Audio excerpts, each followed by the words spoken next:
오늘 봉독한 창세기와 에베소서 그리고 마태복음의 말씀이 한 주간 여러분의 삶을 지키시고 인도하시는 넉넉한 능력이 되심을 주의 이름으로 축원합니다. 제 목회하면서 평생 처음으로 시리즈 설교를 한다 했습니다. 이제 내년부터 4년 동안 우리 교회를 통해서 이루실 하나님의 비전, 그것은 하나님께서 이루실 일인데 그것이 무엇인지를 하나하나 함께 말씀을 통해서 보고 또 길을 재촉하고 있습니다. 비전 2020, 본래로 베이식, 근본으로 돌아가자. 그래서 교회를 네 가지 영역으로 보면서 말씀을 나누고 있습니다. 첫째는 캐리그마, 하나님의 말씀이 선포되어지는 예배를, 그리고 예배와 이 말씀의 공동체로서의 교회지요. 어떤 것이 바뀌어지고 회복되어야 되느냐, 예배의 문화를 바꾸는 것도 중요하고 또 스타일을 바꾸는 것도 필요할지 모르지만 중요한 것은 하나님의 말씀은 말씀 자체가 능력이라고 하는 사실을 믿는 믿음이 회복돼야 됩니다. 하나님의 말씀을 깨닫는 것이 능력이 아니라 하나님의 말씀이 능력임을 깨닫는 것뿐이라는 겸비한 우리의 고백이 예배 속에서 있어져야 될 것입니다. 그러므로 하나님의 말씀을 들으실 때 이 말씀이 설명하고 설득되어지는 시간이 아니라 선포되어지는 시간이라는 사실을 우리가 굳이 그리고 의도적으로 훈련할 필요가 있습니다. 코이노니아, 서로 간에 잘 지내는 화목인데 실상 맨 처음 하나님과 우리와의 관계가 코이노니아였습니다. 그리고 하나님께서 사람에게서 사람을 지은 그 첫 번째 가정의 모습이 코이노니아 공동체였다.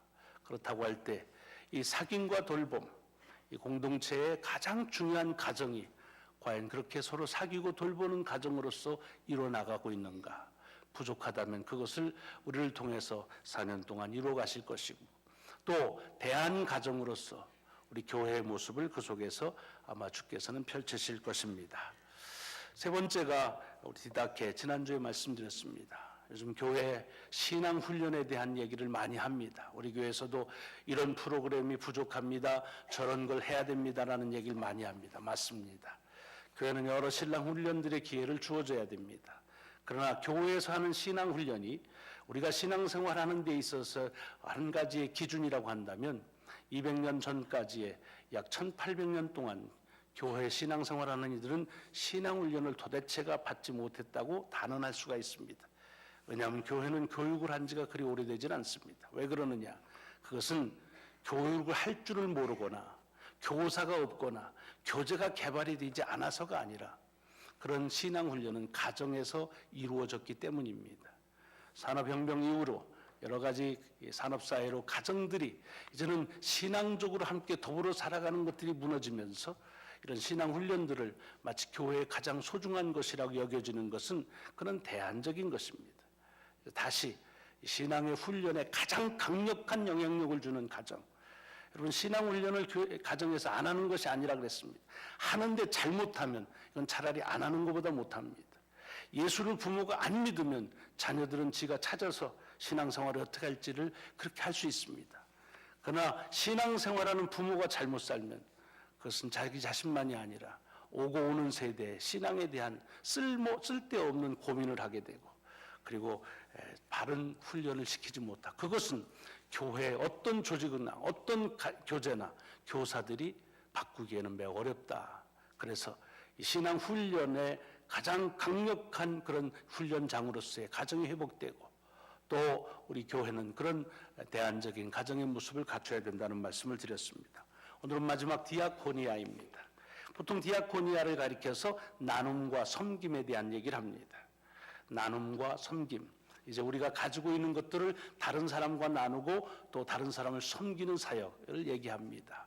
이 디아코니아라는 말도 어원은 디아코노스라는 말에서 나옵니다. 이것은 그냥 식탁에서 심부름하는, 서브하는 웨이터, 이런 종 이런 뜻입니다. 요즘에 집사를 디컨이라고 말하는 것도 그 같은 어원입니다. 디컨에다가 IA만 붙이면 디아코니아가 됩니다. 말하자면 섬긴다는 것입니다. 종이라는 뜻이지요. 거기에 근거를 가지고 있습니다. 그래서 보통 이 나눔과 섬김의 공동체가 되자라고 말할 때는 이것은 그렇게 우리에게 기쁘고 즐거운 것으로 다가오진 않습니다. 하지만 쉽지 않지만 반드시 해야 될 교회와 교인의 사명으로 생각하고 책임이라고 말하고 또 나가서는 의무라고까지 얘기합니다. 그래서 좀 힘들지만 우리 그것을 우리에게 준 이유는 다른 사람과 나누라고 했으니까 떼어내고 그리고 섬겨야 된다라고 하는 이야기들을 많이 합니다. 오늘 이 말씀을, 이 디아코니아에 대한 말씀을 생각하면서 오늘 성경 세 가운데에서 아마도 모든 성경이 그렇겠지만 오늘 구약과 신약과 복음서에 주신 말씀 속에서 이렇게 우리에게 이 디아코니아, 나눔과 섬김이 우리가 해야 될 책임과 의무와 사명이라는 것 이상의 또는 그 또 다른 의미를 우리에게 담고 있다는 것을 깨닫게 됩니다. 먼저 우리가 읽은 순서대로 보면 창세기 18장의 말씀, 28장의 이야기는 잘 아시죠? 아브라함이 어느 날 낯선 세 사람의 방문을 받습니다. 물론 그들이 꼭 아브라함 집으로 향해서 왔던 그런 손님은 아닙니다. 또 언제 올 것이라고 그렇게 미리 예고하고 오는 사람도 아니었습니다. 문맥상으로 보면 지나가는 사람입니다. 생면부지의 사람. 그런데 그 생면부지의 사람을 보고서 건너편에 서 있는 것을 보고서 이 아브라함은 가가지고 인사를 하고 환대를 합니다. 죄송합니다.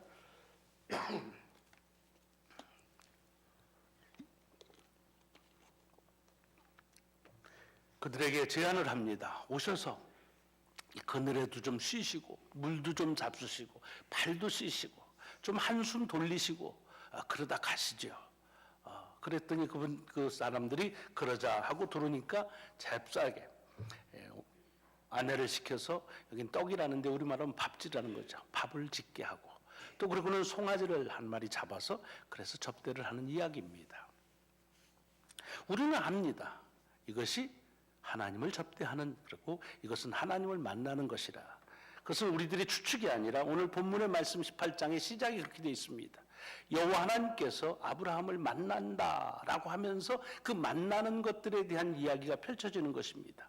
이야기의 후반부에 가면은 대화를 나누는데 대화가 이제는 낯선 사람과 아브라함이 나누는 대화가 아니라 창세기 기자는 여호와 하나님과 아브라함이 나누는 대화로 그 제3자인 그 사람들에 대한 그 주어가 바뀌는 것을 볼 수 있습니다. 여러분, 이렇게 낯선 사람을 대하는 것, 그래서 사실은 이것을 통해서 아브라함은 이제 1년 후에 아들을 낳는 그런 축복을 받습니다. 그러니까 이런 얘기를 할 때마다 우리는 곧잘 이렇게 얘기하죠. 낯선 사람들을 잘 환대하면 축복을 받는다. 맞는 말입니다. 근데 이게 쉽지가 않죠.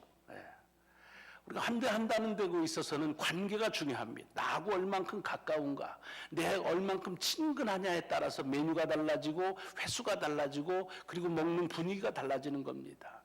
근데 여기 보면은 이 낯선 사람을 접대하는 일들이 이 아브라함은 대단히 친숙하고 그리고 그 속에 우리가 보면은 무슨 가족을 대하는 것처럼 그런 마음을 가지고 있습니다. 역시 아브라함이구나.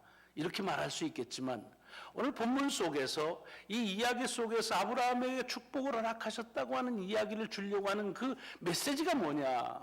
그것은 다른 것이 아니라 여러분, 여기 대상이 낯선 자라고 하니까 이 아브라함이 한 것이 정말 낯설죠. 낯선 사람을 뭐 그냥 와서 달라고 하면 부득이하게 주기도 하고 그냥 지나가면 냅둬두고 어떤 사람인지 모르니까 이게 우리들의 사는 삶의 방정식입니다. 또 물 달라면 그냥 물 주고 혹시 뭐 발 좀 씻을까 하면 좀 귀찮지만 그냥 주기도 하고, 그래서 이 달라고 하는 것을 거절만 안 하고 해도 괜찮은 겁니다. 그런데 여기에 이 낯선 사람에게 하는 일들이 예사롭지가 않습니다. 그런데 조금 전에 말씀드린 것처럼 이 낯선 사람을, 그 대상을 바꿔서 가족이라고 얘기를 하면 이 이야기는 아주 자연스럽게 풀립니다. 어디 갔다가 가족이 옵니다. 그러면 그냥 멀뚱멀뚱 쳐다만 보고 있지 않을 겁니다. 반갑게 가서 어서 오라고 그러고, 아이고 목말랐지 하고 물 주고, 그래 이제 뭐 이거 더러운데 광야 오라고 얼마나 수고했어, 발 닦으라고 그러고, 이제 아이고 막 부채질 해주면서 그늘에 쉬라고 그러고, 맛있는 거. 가족이라고 하면 자연스러운 일입니다. 지금 이 창세기 기자는 우리에게 무엇을 말하고 있는 것이냐? 그것을 하나님께서 이 아브라함의 이 행위를 귀하게 여기는 것은 낯선 사람에게 하기 어려운 선들을 했다고 하는 것이 아니라 이 아브라함이 낯선 사람을 대하는 그것을 자기의 가족처럼 대했다 하는 것입니다. 그리고 그런 가운데서 하나님께서는 저들에게 새 가족을 허락하십니다. 낯선 사람, 혹시라도 내 가족을 해칠 수도 있다고 해서 경계할 수 있는 사람인데 그 낯선 사람을 가족처럼 대하니까 20여 년 동안 약속만 했던 그에게 새로운 가족을 주시는 그런 축복을 하십니다. 참 엄청난 그런 변화를 우리가 이 속에서 봅니다. 환대는, 이 디아코니아는 왜 소중한가? 그것은 내가 가지고 있는 것을 알지도 못하는 사람에게 아깝지만 해야 되는 사명이니까 책임이니까 하는 것이 아니라 그가 누구이든지 동일한 자녀라고 보고 내 형제와 자매로 보는 그런 관점으로 바뀌는 것을 하나님은 기뻐하신다는 것입니다.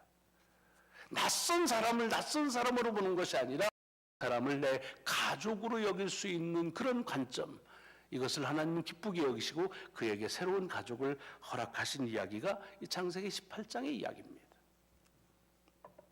사실은 이런 일은 쉽지 않습니다. 전에 한번 같이 나눈 기억이 있지만 변장한 그리스도라는 짤막한 글이 있었습니다. 어떤 수도원에서 일어난 일입니다.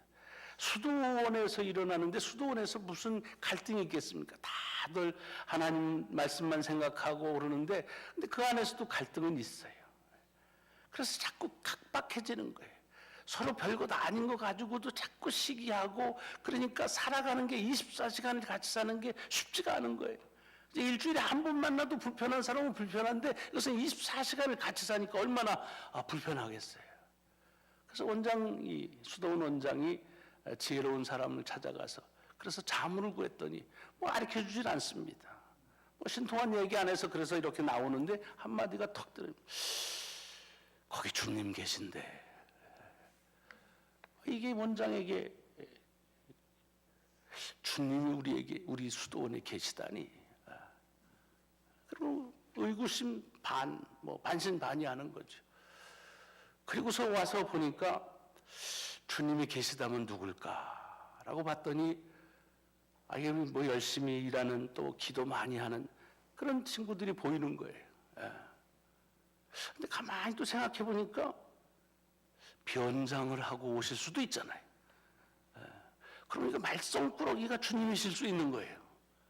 그럼 주님이시라면 말썽 꾸린다고 그렇게 대할 수가 없는 거예요. 그래서 누가 누군지 모르니까 다 주님처럼 대하기 시작했다는 거예요. 원장만 아니라 다른 사람들도. 쉽지 않죠. 20여 년 같이 있었는데 갑자기 주님처럼 나를 보라면 보여지겠어요? 잘 알면 또 이게 쉽지 않습니다.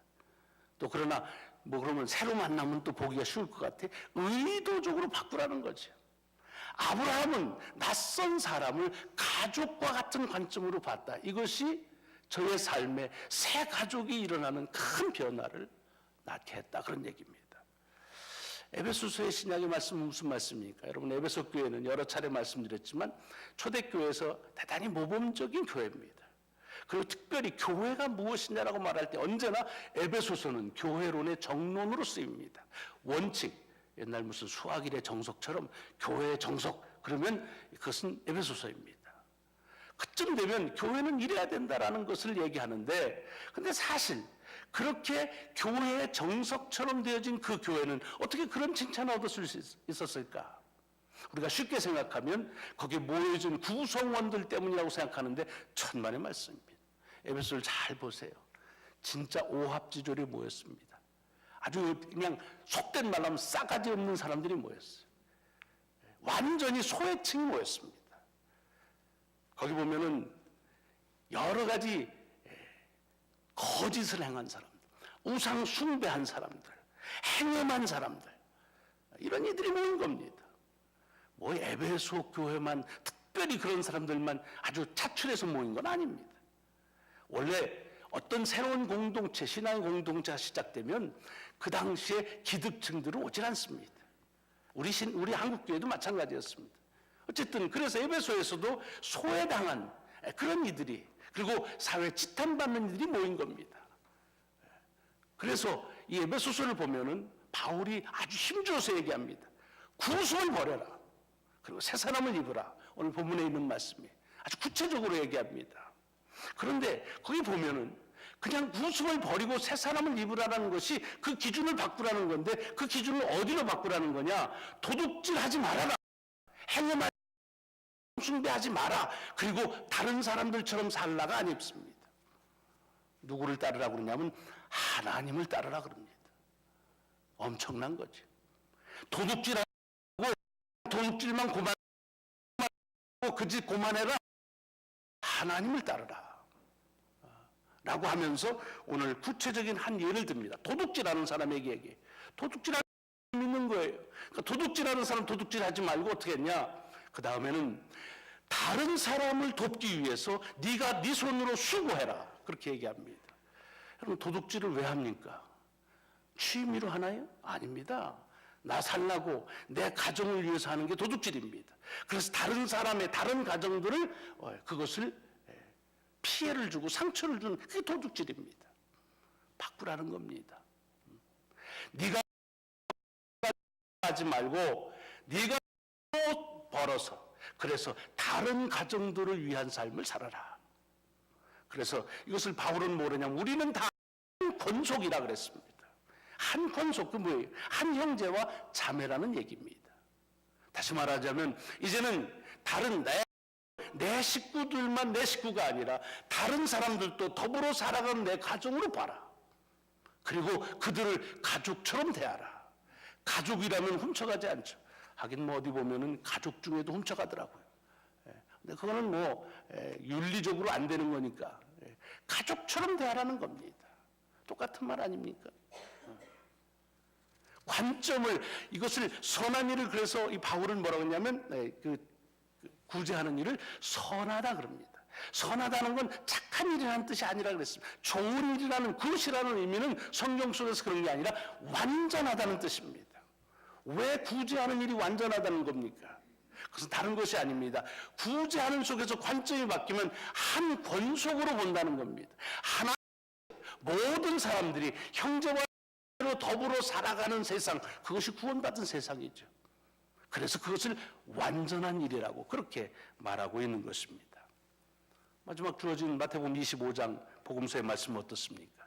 주님께서 이제 고난 당하시기 전에 장차 다시 오실 일에 대한 이 말씀을 쭉 하십니다. 유명한 열천이의 비유가 그렇고 달란트의 비유가 있습니다. 그 다음에 이제 인자가 자기 영광으로 모든 천사와 함께 올 거다 라고 하면서 그 다시 오실 때 일어날 한 가지 예를 드는데 모든 다 모아가지고서 그 둘로 나눈다는 겁니다. 마치 목자가 양과 염소를 나누듯이.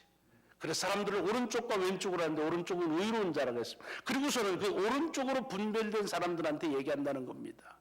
복 받을 이들이요, 아버지의 복을 받을 일이요, 그러면서 창세부터 그렇게 계획되어 있는 영원한 삶, 영생을 너희들이 와서 차지하라. 엄청난 그런 축복을 얘기합니다. 그리고 그렇게 하는 이유를 설명합니다. 너희들이 그런 것을 할 수 있는 것은 내가 배고플 때 먹을 걸 줬고, 내가 힘들 때 나를 위로해 줬고, 내가 옥에 갇혔을 때 쭉 얘기합니다. 다시 말하면 나를 환대했다는 얘기입니다. 내가 힘들 때 나를 잘 대해줬다는 겁니다. 그러니까 이들이 얘기합니다. 우리는 그렇게 한 적이 없습니다. 주님, 우리는 주님에게 환대한 적이 없습니다. 사실은 가만히 있어도 될 텐데 의로운 사람들이니까 주님이라고 한 적이 없습니다. 그러니까 주께서 얘기하십니다. 그들이 행한 것을 내 자 중에 지극히 작은 자에게 한 것이 곧 내게 한 것이다. 굉장한 반전이지요. 굉장한 반전이지요. 오늘 이 본문 말씀에서 우리에게 주시려고 하는 것들은 뭐냐? 이것은 여러분 여기 지극히 작다라고 하는 말이 매우 중요합니다. 지극히 작다라는 말은 상대적인 개념입니다. 작고 큰 것은 절대적인 가치는 없습니다. 한 공동체 속에서 누가 크냐 작으냐 하는 것은 그것은 비교 속에서 나오는 겁니다. 그래서 작다고 생각하면 첩벌, 크다고 생각하면 거기에 아부하는 겁니다. 요즘 뭐 데모하고 하는 일들이 그거 아닙니까? 실세는 크다 하니까 거기다 갖다 디민 거 아닙니까? 작다 그냥 무시해버리는 거 아닙니까? 그런데 이 사람들, 의로운 사람은 작은 자들을 돌봤다는 겁니다. 그리고 주님은 그것을 뭐라고 말하면 형제 중에라고 되어 있습니다. 다시 말하면 뭐가 크든 작든 그것은 형제와 자매로 봤다는 겁니다. 가족으로 봤다는 겁니다. 여러분, 요즘에는 가족 형제도 크고 작은 게 분별돼서 좀 있는 형제한테는 붙고 없는 형제는 따돌리고 뭐 그런 세상이 됐지요. 이게 회복되라는 겁니다. 다시 형제 속에서 그것을 형제로 볼 수 있는 그런 눈, 그것이 복이라는 겁니다. 왜? 다시 말씀드리지만 하나님은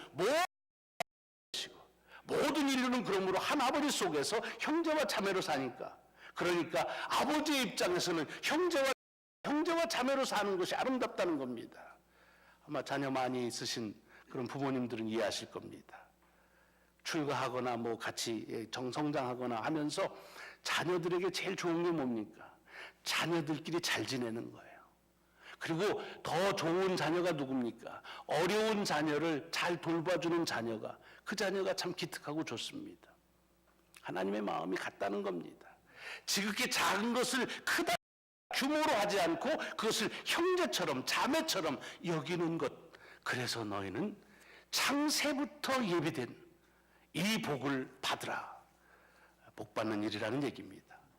자, 이렇게 보면 우리가 이 디아코니아 공동체가 된다는 것, 나누고 섬기는 공동체가 된다고 하는 것은 내가 하기 싫지만 교인이기 때문에 반드시 해야 되는 책임이나 의무나 또는 좋게 말하면 사명이라고 해서 내가 쪼들려도 이것은 신앙인으로서 마땅히 해야 되는 일이라고 하는 거니까 기쁘건 기쁘지 않건 반드시 하다.